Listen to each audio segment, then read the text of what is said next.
আসসালামু আলাইকুম রহমতুল্লাহ।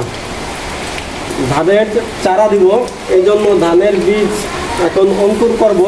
তো অঙ্কুর করার সঠিক নিয়মটা হচ্ছে কি, যে ধানের বীজটা তো আমরা কিনে এনেছি, এই যে একটা কিনে এনেছি ধানি গোল্ড, আর একটা কিনে এনেছি বিনা সাঁতারও। বৃষ্টি হচ্ছে বাইরে, এই জন্য রোদ্রের মধ্যে দেখাইতে পারতেছি না। এই জিনিসটা কেটে 1 ঘন্টা রোদ্রে দিতে হবে, যেটা আমরা দিয়েছিলাম রোদ্রে, কিন্তু বৃষ্টির কারণে ভিতরে নিয়ে আসছি। এই যে এখন এই ধানটাকে ঠান্ডা করতে হবে। 1 ঘন্টা রোদ্রে দিলে 1 ঘন্টা ঠান্ডা করে নিতে হবে। এখন আমরা ঠান্ডা করতে দিয়েছি। তো ধানটা ঠান্ডা হয়ে গেছে অলরেডি, কারণ রোদ্রের যে গরম ওইটা কেটে গেছে।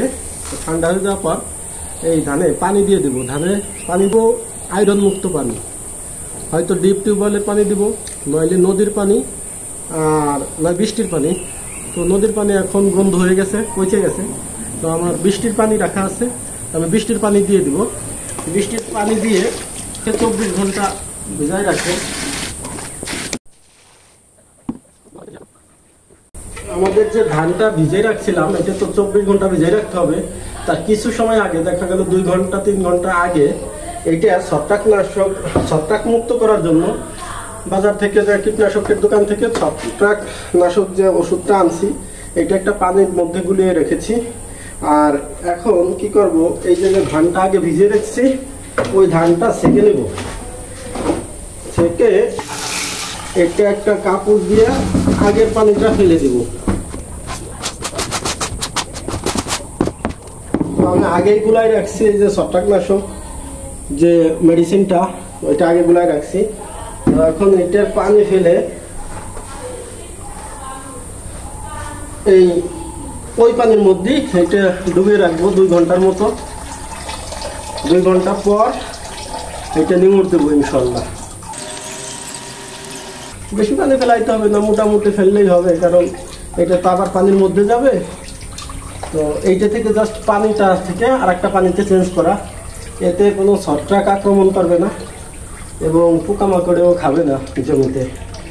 তাহলে এর যে অঙ্কুরগুলো, এগুলা মাটিতে বসতে সুবিধা বেশি হবে জমিতে। দেখ, আমরা আর নিমড় দেবো না, এটা এইটার মধ্যে ঢেলে দিব। তো 24 ঘন্টা হয়ে গেছে, 24 ঘন্টার ওভার হয়ে গেছে। এই ধান ভেজাই রাখছি। তো প্রথমে তো ভেজাইছিলাম এমনি পানিতে, তো মানে সাদা পানি দিয়ে।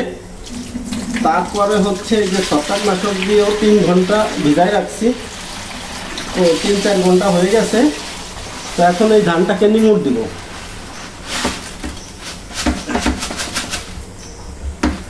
ধানটাকে নিমড় দিয়ে দেবো, যেন কোনো ধরনের পানি না থাকে।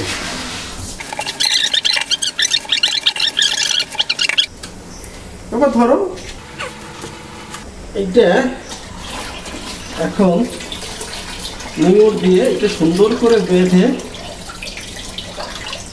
একটা জায়গায়, নিরাপদ একটা জায়গায় রাখবো, যেন কোনো ধরনের কোনো কিছুতে নষ্ট করতে না পারে। আর হচ্ছে এটা যেন গরম বানতে পারে। তো ইনশাল্লাহ পানিটা সুন্দর করে নিংড়ে নেব, নিংড়িয়ে নেব সুন্দর করে। এইভাবে রেখে দেবো একটা নিরাপদ জায়গায়। তো আলহামদুলিল্লাহ ধানে অঙ্কুর হয়ে গেছে। এই যে প্রতিটা ধানই গজাই গেছে। তো এখন এটা জমিতে ফেলানোর মতো উপযুক্ত হয়ে গেছে। তো চলুন ইনশাআল্লাহ জমিতে ফেলে দেই।